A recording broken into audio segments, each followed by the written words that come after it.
PSA, Collector's Universe, Repacks, and the hobby. We're going to talk about that in this video right now. In front of you, I have an email. It's a partner email. This was sent to my PSA collector's account. Virtual packs ready to rip. I'm surprised that no one else brought this up, spoke about it, talked about it. Maybe this email went to their spam. I mean, right there, you see a machine, vending machine, right? This is a virtual one. They go over the program. You click on one of these, you can get a multi-sport or a Pokemon. I know it's Pokemon. I like to say Pokemon man to piss people off. When you go over there, takes you to this link. You can see this actually already filled up. 4,000 people already went ahead and bought this. I saw the link early on.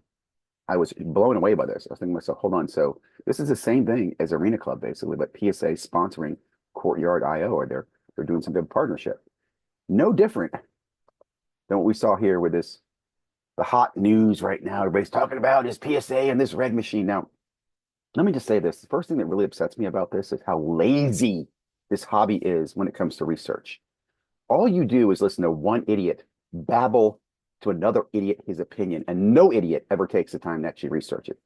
Rattle Pokemon is not an idiot. He researched this. Dan the Card Man, not an idiot. He researched this. Dustin?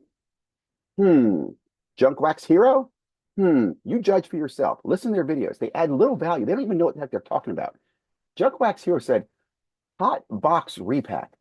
I don't even think he knows what either of those things are. I don't think he knows what a repack is or a hot box.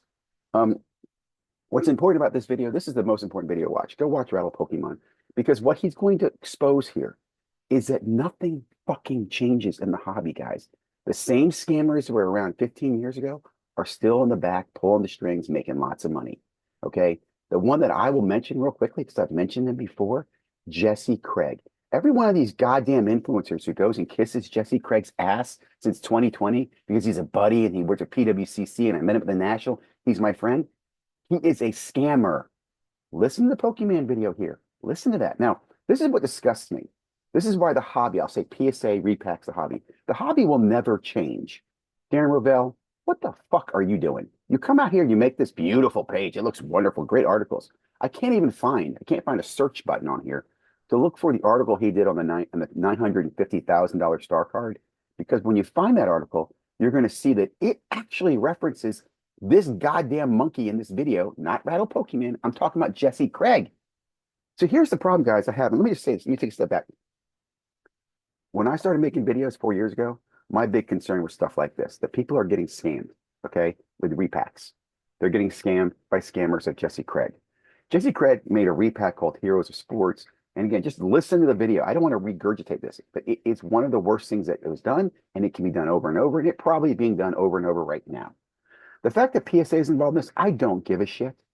PSA is in the business of selling slabs and helping people sell the slabs that they slabbed for them.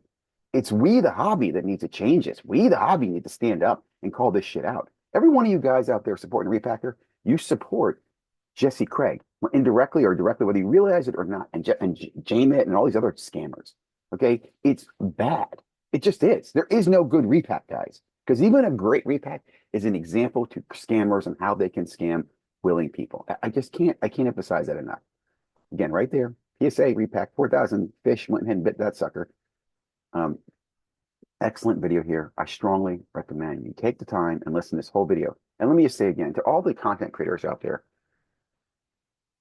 you frustrate me.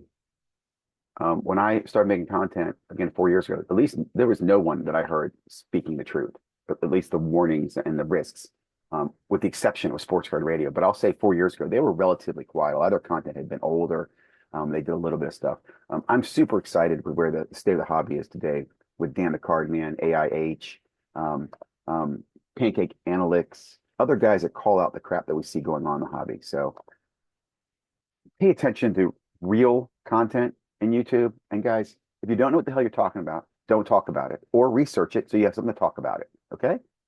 I'm not going to sit here and labor on. The one comment I'll make about this, I think the reason they used a expired cert is because if they used a real cert, then they could possibly be getting somebody else in trouble if they didn't have the card or whatever, so they could say they had the card. I'm not justifying it, but I can see this being the most shady, thought out product that they ever made. Like, I think they thought about everything to protect themselves so they could do this. And I think here's the question: will we see more or less of these in the future? I think immediately you'll see more. I do think eventually the repacks, like the hobby, will contract and we'll go back to some normalcy in the long distant future. Hope you enjoy the video.